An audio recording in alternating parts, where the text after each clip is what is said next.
So how long have you been in San Diego?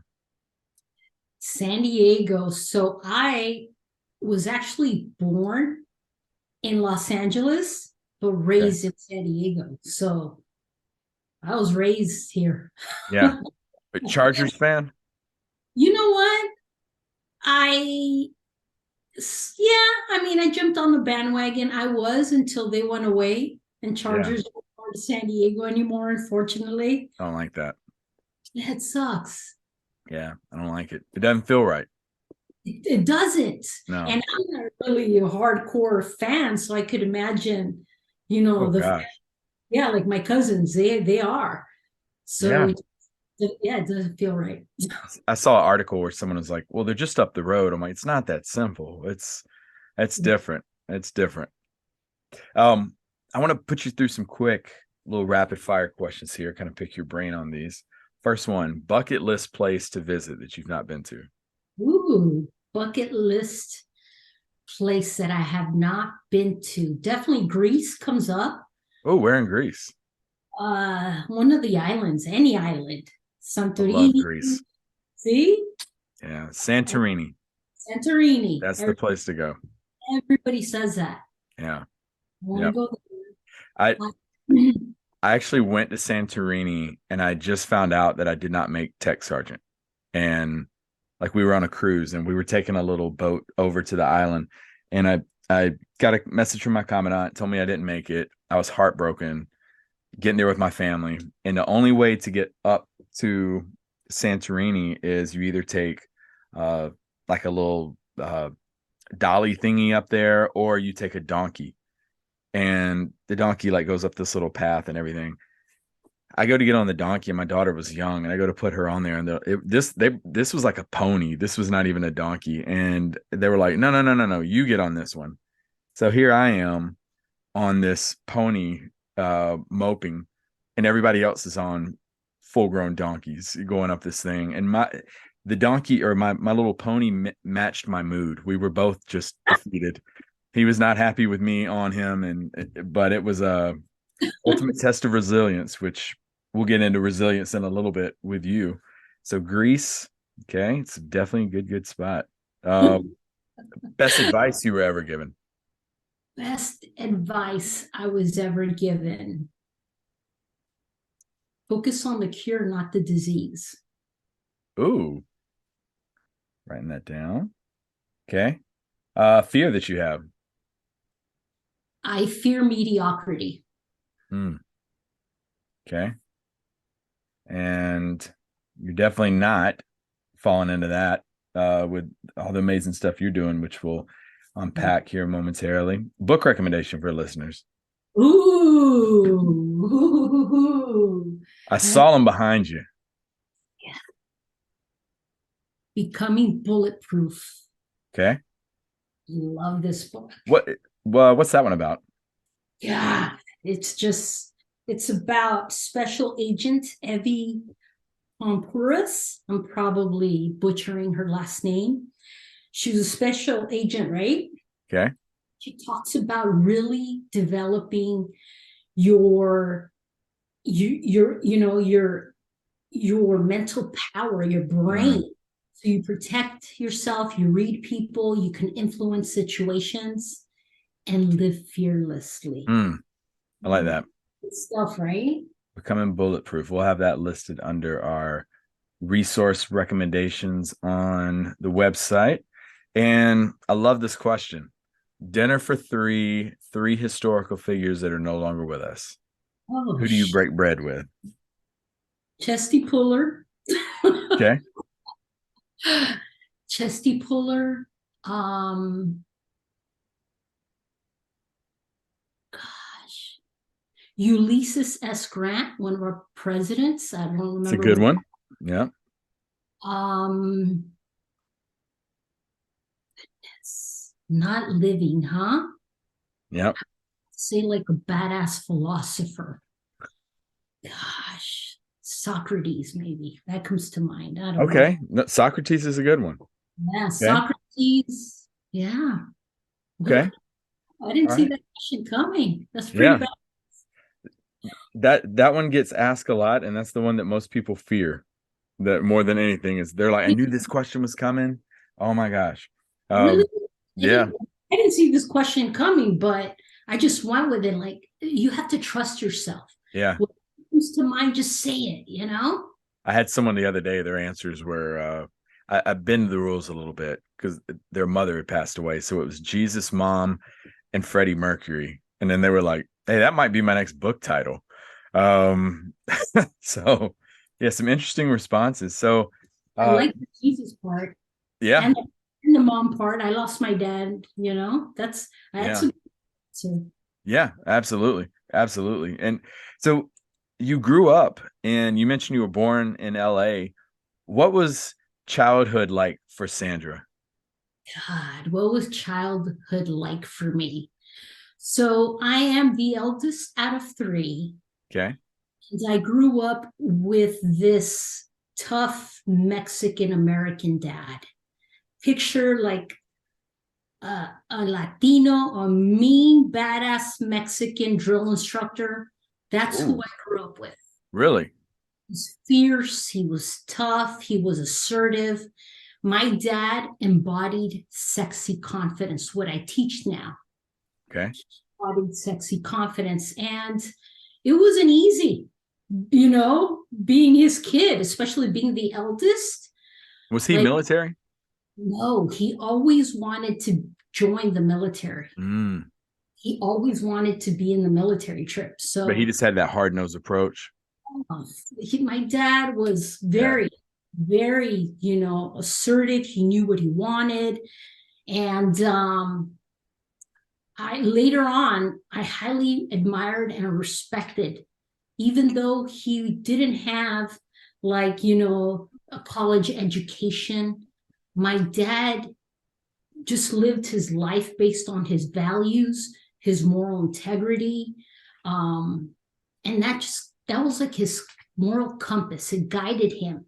Yeah. He was like relentless, that's why he came to this country. Yeah. What, looking back, not to jump too far ahead, but what's the biggest thing you probably picked up from your dad outside of that sexy confidence part you were talking about? Yes. I picked up being masculine. Mm. So I was like, I had a feeling like my dad always I think he wanted a boy Hmm. when he had me. Because I like, as I look back, my life in a way would have been easier if I were a guy. It just Mm. would have been easier. Okay. That guys' lives are easier. I'm not diminishing Yeah. that. But my personal life, if I had been a guy, my life would have been easier. Yeah. So I say that because I was very, and to this day, I have masculinity within me. It's one of my strengths that has enabled me to be successful, be driven, be confident to lead men and women. And Yeah. now, brand myself and my business. Yeah. So that this masculine quality that he embedded in me was a good thing Yeah. and bad. Bad, I realized later on, which I can share with you. Okay. I'm gonna make note of that. What were some of your aspirations growing up? Some of my aspirations growing up were to, definitely impress this man. And this goes back to the childhood where my dad was, everything. I wanted to impress him. I wanted to be successful. I was very competitive. But I would say I wanted to be, and this is now as I look back, I wanted to be an interior decorator Okay. or or an architect or something along the lines of, something with creativity, something that dealt with creativity, because I've always loved interior decorating, architecture. But when I got out of high school, my dad said, Mija, I don't have the money to send you to school. Mm. Which probably brings you to the next chapter, which was the military. And he was the one that planted that seed. Trip. He's the Mm, one that said, "Hey, Mija, I can't send you to this college that you want to go to, this university. However, I highly recommend you join the military." And I'm like, what the hell? I was like, Dad, the yeah. military? Why? He's like, oh, they can pay for your college, education. You can travel, you can do this. Yeah. So he planted that seed. Later on, I realized my dad was living vicariously through me. That's interesting. Yeah. Yeah. Because you mentioned that was what he was wanting to do. Yeah. Mhm. So I'm curious now, just to add some context to it. What year was this when you joined the military? You're really gonna make me answer that? Wow. You're still really young. You're still really young. Sure, I'm wicked young, Yeah. okay? Hey, I just started dating, so Okay. There you go. There you go. no. I told my class I graduated high school in 2000 and they looked at me like I was ancient. So, Oh, that's so funny, Trip. But in in all honesty, I believe in being authentic and being transparent. So it's my moral obligation to answer your question. what you can give me a clue. What was popular during that time?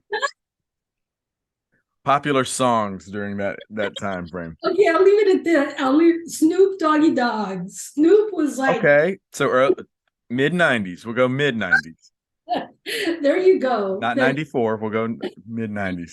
So, what made you decide of all the branches to join, Oh, geez. Marines is going to be the one that I go for? Ah, I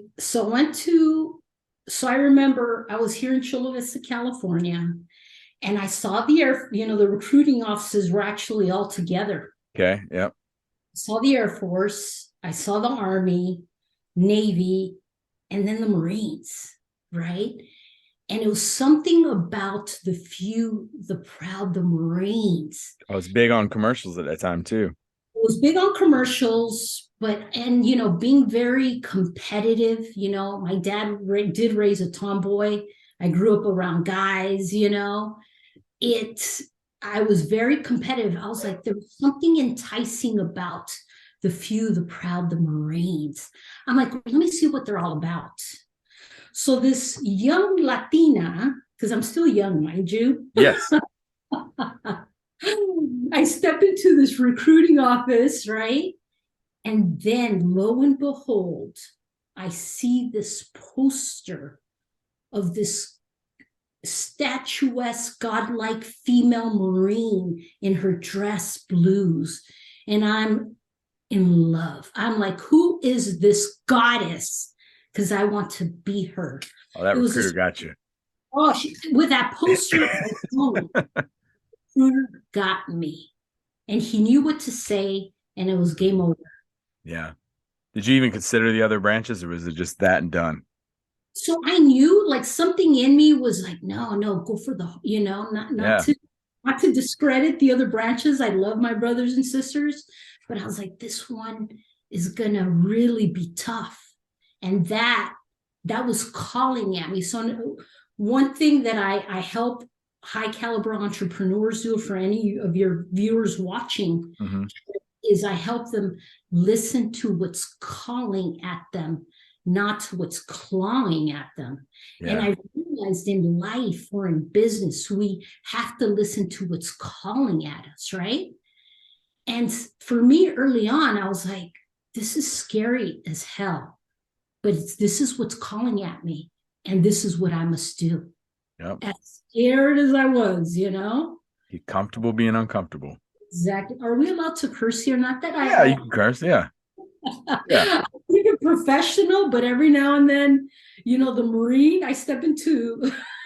I've had guests on here who have cursed and I've gone through editing and I'm like, I don't have time for that anymore. So yeah, what the heck? Go ahead and curse. And I say, gotta what keep, the heck?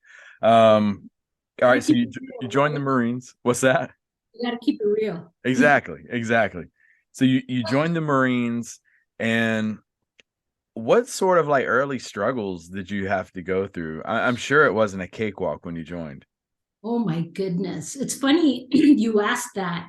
I just wrote a post today about one of these fearless leaders, the first one that I came across that really left an indelible mark in my heart, right? Mm-hmm. You might know him, but back then he was my first commanding officer, General James Mattis, who later on became Mad the Dog. Yep. dog, right? Yep. Chaos became the Secretary of Defense. Yeah. So I was his PFC. I would go in and clean his office, and I just wrote a post about this today where I would, walk into his executive suite that looked like a library, and I would vacuum his office. I would clean his bathroom. And I was honored to do that job because Yeah. I was the PFC doing the job at the time. But this man would always be he would always be reading, Mm. always reading, right? And even though I was 18 years old, I was naive, very immature and inexperienced. I knew there was something great about this man. He had sexy confidence. So, sexy confidence, Trip, is this ability to master yourself and stay calm during stressful situations and challenges that military men and women are going to go through, and also entrepreneurs deal with this, right? Mm-hmm. Because I'm sure there's entrepreneurs watching this, but for those military men and women that decide to step into entrepreneurship is like combat without the bullets, so to speak. Mm. So to answer your question, Mad Dog. He was Yeah. one of my mentors that this man had sexy confidence. Yeah. Wow. That's so cool to hear that you were able to rub elbows with him, being that close to him and being able to see that. And did you have to, because it was a different time. It is not the military of 2023, but was there any young in your career, 18 years old, is there anything you look back at and you're like, I regret that so much. My career could have been so much smoother if I would have avoided fill in the blank.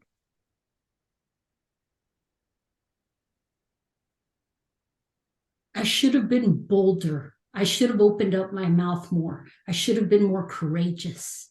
Hmm. I think I should have been more authentic. Um, I should have been more fearless in stepping up as a leader instead of taking a step back and making sure somebody else would step up. I should have stepped up, even though I wasn't certain. Yeah. Yeah. They're more assertive at times. Okay. Yeah. Did you ever have to deal with any harassment as a young lady in the Marines? What a great question.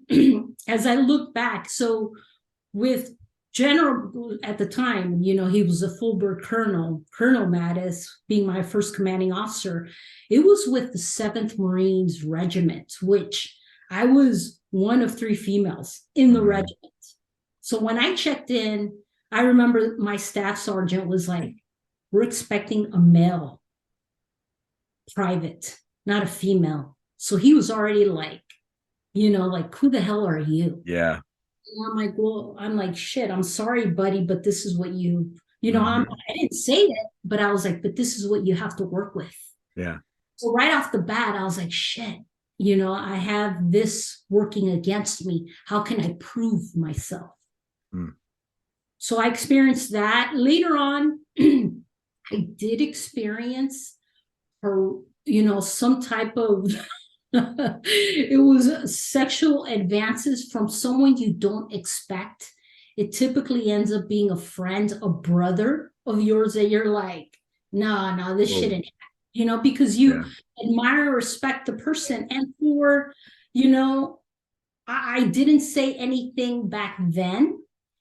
And when it happened, I put a halt to it. And I was very assertive in the way that I kind of put a halt to it. And I said, look, hey, buddy, you're my senior. you're my at the time he was my sergeant, right? And I was a corporal. Yeah. I said, I have the utmost respect for you. Not only that, I said, I love you as my brother. And I said, I can't believe you're doing this knowing you have a wife. I would never do this to your wife, and at the time I had, you know, I didn't have a spouse, but it was just the way I communicated that. I think, he took a step back and reassessed the situation, and in a way thanked me because of how I conducted myself that day. And I said, I'm like, I'm not the one, buddy.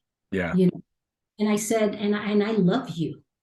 And I said, and here you are conducting yourself in a way that's unbecoming. And I said, and and he was, I mean, I don't want to give too much of the story, Right. but he went on to do amazing, incredible things. Right. Wow. Okay. Yeah. Like Yeah. amazing, incredible things. And my hat's off to him. But before he did that, I said, I just hope I'm the first and the last female you do this to. Hmm. I just, but anyways, I think life has a way of, I don't know if you believe in karma, but life has a way of 100%. I would bet stock in karma if I could. I believe in it that much. It's uh, there you yeah. go. I just think, let's behave in a way where, like, I wouldn't, you know, again, I'm not perfect. I've made so many mistakes in my life, but I have lived my life with integrity based on the morals, the values, the principles that my father embedded in me. Those morals, the values that General Mattis embedded in me.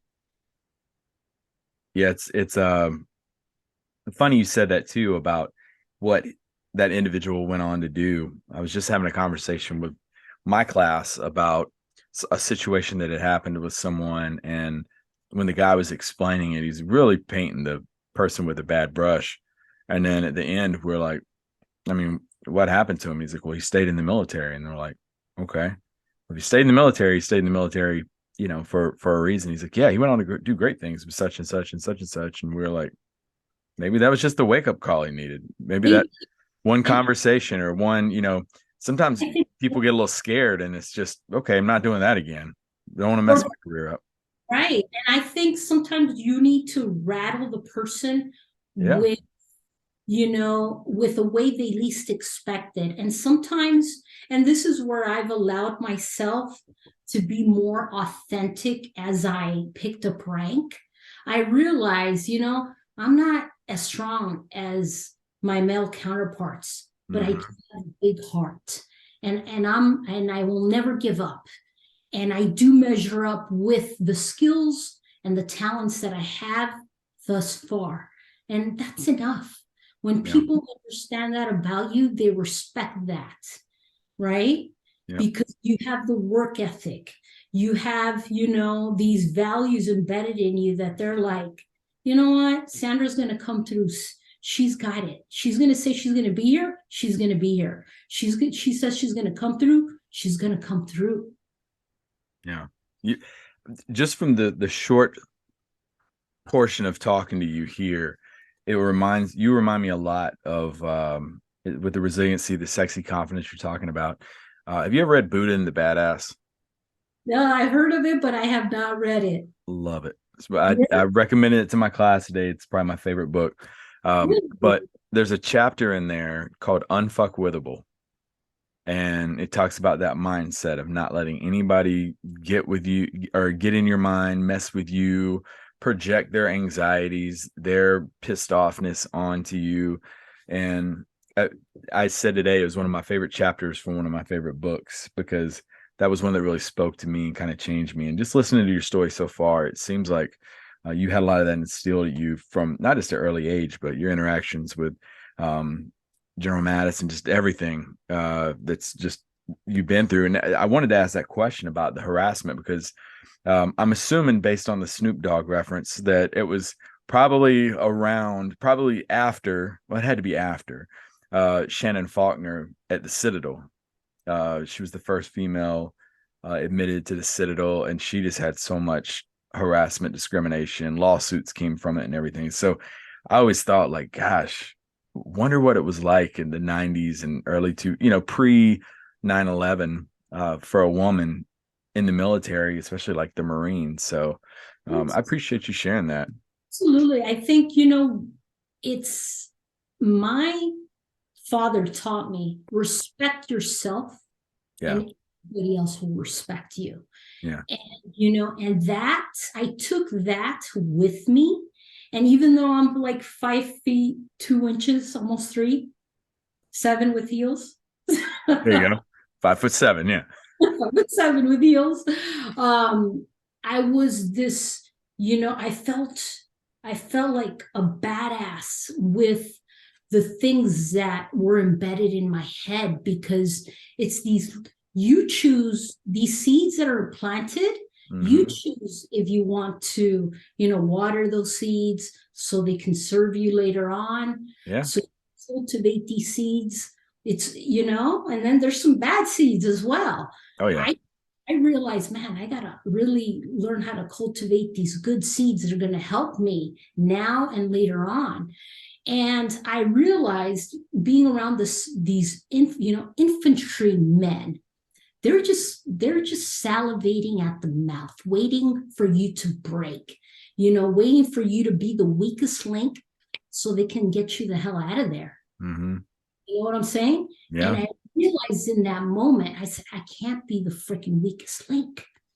I got to build my brain. I got to build my body. I got to establish my work ethic. And then, and because I respect my damn self. So I think that within itself, Marines, for one, they're like, hey, don't mess with her. She respects herself. So it's one of the things that I tried, I taught men and women in the military was, you got to respect yourself first and foremost. Yeah. Shit's going to happen. Some like shit, bad things are going to happen, and hopefully you have the leadership that can guide you and support you when something like that happens. But Self-respect is so undervalued until you see someone who's going through a situation and it's like, bro, have some self-respect. Don't let this happen to you. Don't let someone else do that to you. And then you really see its value when someone else close to you goes through something similar. Yeah. It's everything. So next piece I want to ask you, 20 years as a Marine. Yeah. Look, how does it feel hearing that? 20 years as a Marine? I'm like, damn. I did 20 years in the Marine Corps. Geez, crazy. I remember when I first went in, I was like, oh, I'm just going to do my first 4 years and get the hell out. Everybody. Me too. Right? Yep. Get school done and I'll get out. I'm done. Yeah. So 20 years, as I look back, I'm like, what an honor. What an honor it was to serve this country of ours and, lead men and women of that caliber and just experience the things that I did. One of the big things that I did that taught me so much was I was a Marine Corps drill instructor. So for 3 years, You seem so nice. and this is another part. I do incorporate my femininity. Yeah. Which has always been a part of me. So, thankfully I've learned to know when to be masculine and know when to be feminine. Yep. Because later on, as I realized in Life Trip, that's where my true power lies, in my femininity, in my ability to forgive, in my ability to have grace, not only for myself, but for others, in my ability to have self-compassion and empathy, And what was your proudest moment during those 20 years? Well, You can only pick one. oh, geez. The rest of them, you get the little men in black, but you can hang on to that one memory. What's that one? Gosh, that one. I mean, geez. God, thankfully there were a lot. Uh, you know, when I graduated boot camp and I saw my dad cry Wow. for sure. Yeah. Was your dad, was he around when you graduated or you retired from the military? Yeah, I just lost my dad, recently. Yeah. Yeah. He went to my boot camp graduation. And it's funny, I remember my drill instructors were like, "Who's that sexy boy? Is that your sexy boyfriend?" Because my maiden name is Ponce, Ponce.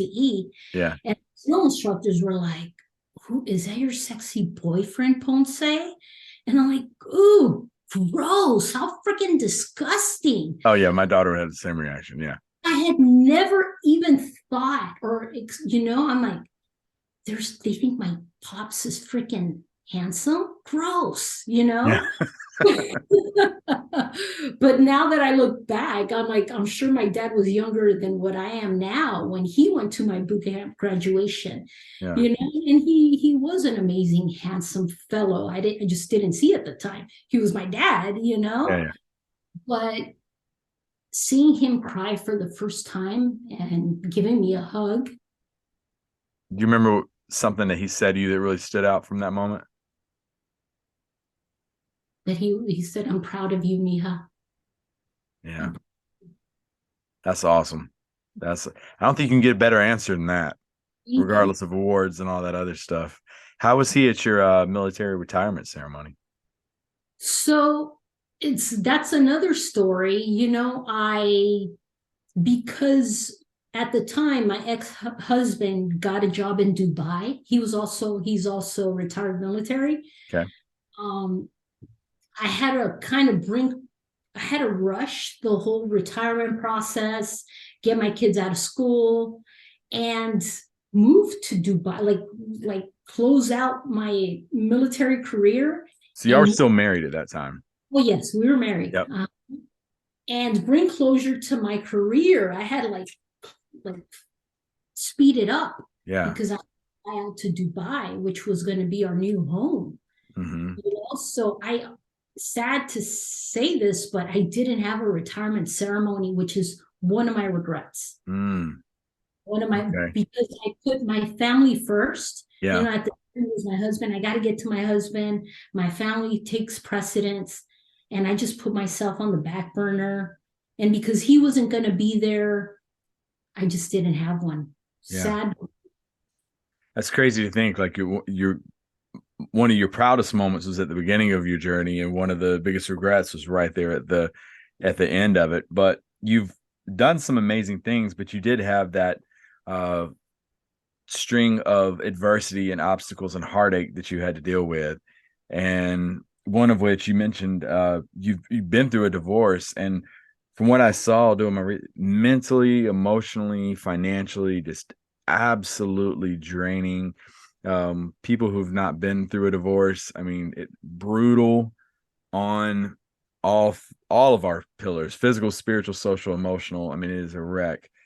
What advice do you have for someone who has gone through something, someone who's been through that? You're listening to someone, they're going through it. What's your advice for them? Oh my goodness, and I actually heard this advice early on, but because I allowed my ego to consume me, I Yeah. couldn't see clearly. I couldn't Yep. see. You're acting emotionally. You're emotional, right? Mhm. Especially when you've been married to this person for 15 years. And let me be direct. He treated me like a queen. I Yeah. love. He was, I thought, my best friend. When but he overnight morphed into what I would say an angry stranger. Wow. And and I'm like, oh my goodness. But I'm like, but I don't get it. You betrayed me and now I'm the bad person. Yeah. The way things, came about, it was so ugly where I had to hire four attorneys Wow. to fight my That's complicated the OJ Simpson team. it was yes. I mean, I don't want to get into specifics, but Right. we were fighting jurisdiction. It got ugly. It was like a novella, you know. Mm-hmm. Like Yeah. like an ugly nightmare that at the very end left me emotionally, mentally, and financially depleted. So you asked me, what do I have to share with your viewers? You know, do not let your ego make your decisions for you. Your Mm. ego's not your amigo. And I say this Mm. because my ego, although it made me successful in some military aspects where I was very competitive, and I'm like, this is what I want, and this is what I'm going to go after. In this certain situation, it wasn't helping me, right? Yeah. So, unfortunately, Trip, it took for me to lose my dad, right? To really get the clarity I needed, to lubricate my mind with peace, and finally listen to him. He would tell me, he's like, Mija, let him go. You don't need his money. You're intelligent. You got this. You can start all over again. Yeah. You need his money. Why are you? My dad would see me. I was stressed the hell out. I was infuriated. Yeah. Um, but it finally took for me to experience my father's demise that gave me the clarity that I needed. And I said, you know what? I'm done fighting him for this thing I'm going after, that I thought was rightfully mine. I said, it's okay. I'd rather start back up Yeah. from square one than to be attached to someone who doesn't want to support me or help me as I start a new chapter of my life. Yeah. It was my father's words that I finally listened to, Trip. So I share this with your viewers. If they're in the midst of something so difficult in this moment, where all they feel is rage, right? And that they have every right to feel that, because I know what it feels like when your blood is boiling and you understand crimes of passion for once. Emotionally hijacked. Yeah. You're like, man, if this person was here, I would, right? Yeah. You realize God is protecting you in that moment because this person is, in my case, in Dubai or somewhere else. God is protecting me. So focus on the cure, not the disease. Yeah. And in that moment, you don't see it right now, but the money, it's not worth it. Material Whatever, things. it's not worth it. Your peace of mind is everything. And they have the intellect within themselves to bounce back from adversity. Yeah. That's what it takes. So that would be there's so many other things that I would recommend, but let go of your ego. It's not your amigo. Yeah. Yeah. I agree. I think that's really good advice. And geez, it's like your father, his legacy is like all over your body of work here for your entire life. Even when you're down, he's the one there for you. The highest moments you had in your career, he's right there Well, in it's definitely tears. a combination Trip, my mom and my dad. So my Yeah. mom was the one who was able to give me, the femininity aspects, the characteristics that that's where my true power lies, right? Yeah. And forgiving and shift. That's where I was like, oh my goodness. Thankfully, my mother was the one who inculcated all of this in me to shift my focus to the lesson. At least there was no loss there. I didn't lose a dad. I'm grateful I had a father. Yeah. Many people go through this lifetime without a dad. Yeah. Yeah. Do you think the divorce is where you were talking about that bad masculinity? You think that's that ego you were talking about? Yeah. For that specifically, the ego was fueling my animosity. Mm-hmm. That I felt like, man, this shit isn't fair. I was a loyal wife for 15 years. You're gonna treat me in this way? Yeah. I was that subservient spouse. I was that Marine that did everything right. And here I'm being treated in this manner.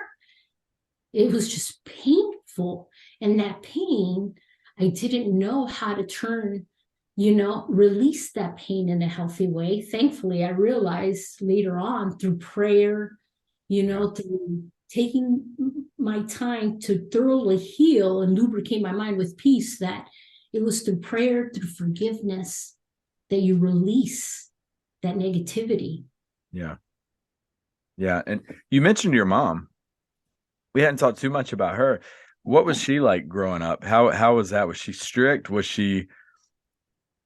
So she was very strict as well, but Yeah. best way I can describe my mom, she's a lethal combination between Joan of Arc and Mother Teresa. That's That's pretty powerful. that, she's this quiet lady in her demeanor, which my dad was assertive. He's like extrovert, assertive. Yeah. He what he wanted. He, very vocal. And my mother, very quiet, but she was graceful, you know? She There's that word grace again. Yeah. she was graceful. And whenever I, want to say a bad word, or whenever I want to lose my cool, or whenever my emotions get the most of me, I'm like, no, what would my mom do? Mm.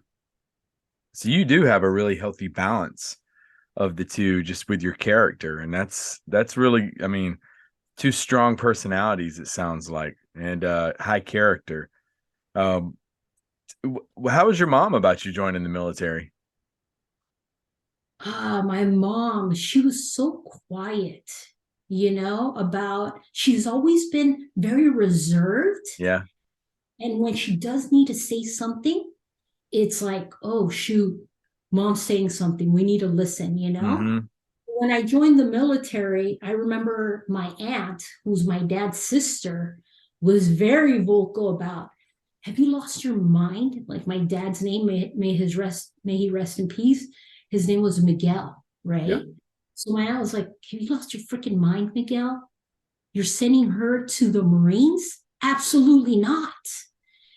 So then my aunt would ask my mom, why are you sending her to the Marines? you know and my mom was like, well, it's her decision. She is going to be 18 years old here in a couple of months, because I signed up when I was 17, so Yeah. my parents had to sign. Wow.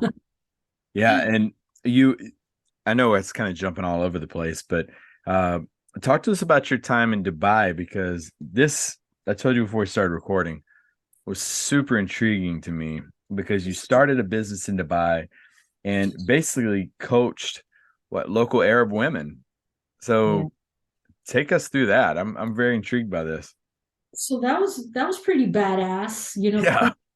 coaching women at an international level, where I I fell in love with, with Dubai, the United Arab Emirates. I fell in love with the culture. And I think one of the things General Mattis taught us is to win the hearts and the minds of the people. And this is applicable to everything we do, whether in life or business, anywhere you go, win the hearts and the minds of the people. Because that to me is like, that's true success. So I took that and I applied it to living in Dubai. And I said, how can I win the hearts and the minds of the people? And I said, well, I have to be myself, authentic with who I am, Yeah. where I come from. And I said, if I'm authentic with who I am, which they respected, then, and obviously I respected their culture. I think that's what it's all about, Yeah. having a deeper understanding for other people, other cultures. And when you have that understanding, then we can communicate better. But as I started coaching, right, I realized we all bleed the same. We all have the same insecurities, Mm-hmm. self-doubts, self-limitations. Yeah. Biggest thing you learned about yourself over there. Biggest thing I learned about myself, to be authentic, to Yeah. be proud of where I come, what I stand for. Yeah. And I'm like, don't discredit, So I don't discredit the things that I've done, and when I share with other people, I'm a retired Marine officer turned high performance coach, Yeah. speaker. That's who I am, right? Sure, there's more to it. I'm Mexican. I'm a proud Mexican American, born in LA, raised in San Diego. Sure, there's more to it. But it all comes down to being proud of who you are, what you've done, how you failed forward along the way, and just being your authentic self. Because when you're authentic, you allow other people to be authentic, and that's a safe place to be. And it's not as draining being No. authentic. And that's one thing I realized is I look back at much of my life and I'm like, I was putting on a facade for these people and wearing different masks to try to appease other people. But when I believe you really start living life when you learn to embrace your authenticity of who you are and just be you. Just be. And yeah, no, I think that's phenomenal advice. And you mentioned you lost your dad. Take us back to like your mentality during that time. I actually uh my father had passed away. He had a heart attack right in front of us, and he passed away when I was 11 years old. So I didn't have as much time as you did, but it really rattled me. But I've taken a lot of those things that he taught me, and I've, much like you, it felt like my career has been pretty successful in large part due to him. So when that event happened, uh, talk to us about like your mentality, and then you also talk a lot about resiliency. How Mm. important was it for you to be resilient in that time? So definitely a two-part question, and I don't Yeah, want. So the first part you said, take you back to when I lost my dad, right? So I'll never forget February 21st of 2021. I found mom came to the house. We went to her house here across the border, Tijuana, yeah, Mexico. yep, My dad was unconscious, and you never want to find your dad like mm, that. You never ever want to see your dad like that. But I knew as the eldest of three, my mom came to me for a reason, yeah, right? So we picked up this 240-pound man. I stuck him in the car, and I wasn't leaving him in Mexico. There's no way. I'm driving mm, to San Diego, to the comfort of my own home where I know he's going to be taken care of. Not that he wouldn't be over there, but this is all I knew. yeah, So I bring him across the border. Little did I know his oxygenation is at 33%. The guy is dying on me, and I didn't even know this. I thought he was dehydrated. So when I get him to the hospital, thankfully they gave him the much needed oxygenation, and they revived him, right? But that from that, I mean, we did know that he had COVID that day.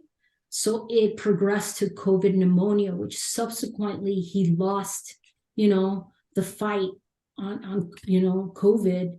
yeah. He lost that battle like 2 months later. So those 2 months were intense. I couldn't sleep. I'm I sorry to knew hear that. that. Thank you. But I was it, asking doctors questions, keeping mom abreast of everything, trying to build my business, going through this ugly divorce. I had a lot on my plate, but I realized, I said, this is it. Everything lies on my shoulders. I'm not going to give up. My dad's in the ICU. He's fighting for his life. So even from the ICU, my dad taught me how to be a warrior, to Yeah, never, to be resilient. And this goes to your second question, right? mm-hmm. He gave me that perfect example that adversity is our advantage. Adversity, especially for military servicemen and women, adversity is your advantage. You're going to bounce back from these setbacks. You're going to be resilient. Be better. You better, yeah, and they will. They will. It's just shifting your focus to the cure, not the disease. Yeah, And in those moments of adversity, sometimes when you don't have an answer, shift your focus right? Yeah. Should focus on the cure, not the disease. And in those 2 months, like, I was like, God, my marriage didn't work out. I said, but please let me keep this man. I said, I don't want another man. I said, I want this one. Yeah. Sad but true. I was like, God, this is the one I want to keep. Yeah. You know? And when I lost him, that was the first time in my life I felt scared, Trip, to be honest. That was the first time I felt scared, and not having that, that support system in my Yeah. life, strong male figure that made everything right. That constant. Yeah. He's always there. Yeah. But Yeah. resiliency, it's about bouncing back and never giving up. Yeah. One thing I really like about sitting here talking to you is your mindset. Such a positive mindset, regardless of what cards you've been dealt. How important is it to have that mindset of a victor versus a victim?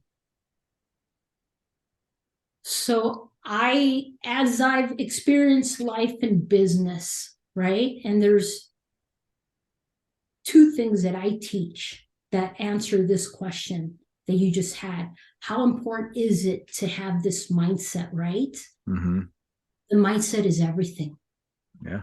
This brain, this is our lethal weapon. This muscle we have up here, that's our lethal weapon. That's what makes us distinct, right? This is what enables us to bounce back from adversity. So the brain is everything. And there's two things I know personally that help people to raise their performance is up-leveling your mindset and raising your energy. You do those two things, you're freaking years, So the brain is everything. So from the moment you open your eyes, what are you doing to train your mindset to give you a productive day, to give you the results you want to see that day? Because it's these small actionable steps every day that will, put you on the right path, on the right trajectory. Yeah. Yeah. I agree with you. Mindset and the brain, since I've been teaching emotional intelligence, I've started asking people, like, what does your brain do? People really can't explain it as deep as you would think. It's thinking, it keeps me breathing. But it is such a powerful piece that goes so underutilized, or people just don't understand how it works. So talk to us about all the amazing things you're currently doing, everything with the sexy confidence blueprint, everything about you, and where can people find you? Thank you. Thank you. So, as a retired Marine officer turned high performance coach speaker, I've realized again that it's about up-leveling your mindset and raising your energy that will help you harness the sexy confidence you need so you can take command of any room you step into. And this is why I help successful high caliber entrepreneurs, is because they have to be authentic. They have to learn how to delegate authority. They have to develop these leadership skills, right? To connect with people. And when you connect with people genuinely, this is what will build trust and rapport. So what do I have? I have one-on-one coaching. I have group coaching as well, where I teach my sexy confidence methodology. And I just, I was just sharing this earlier today. I have a retreat. So Really? yes, I have a retreat here in La Jolla, California. We're just talking about it before we hit record. Yes, Yeah. yes. So it's this upcoming May. I have men and women signed up, high caliber men and women, that are wanting to know how to up level their mindset and raise their energy so they can take command of any room they step into. What does this do? It magnetizes opportunities for impact and growth. That's what it does, right? So if they're interested, I highly recommend that they reach out to me through my website, sandragonzalez.com. And Gonzalez is spelled with 2 Z's. Or they can reach out to me. I'd look like, please DM me, please. I'm very, like when somebody, and my old Instagram account unfortunately got hacked. So I lost like a lot of I had like, not a lot, but I had like 3,000 followers, lost them all. Unfortunately, yes. My God. Anyways, it happens. So my new account, Coach Sandra Gonzalez, they can reach me there. I would love to connect. Okay. Yeah. And we will have all the information for that in the episode description. And you mentioned, I'm going to kind of sidebar before I get into the final question I had for you. Coaching. I always like to ask this question. Biggest difference between coaching and mentoring? Ooh, good question. So I would say coaching, coaching I do more of now and I get paid for it. Mm-hmm. But as a certified coach,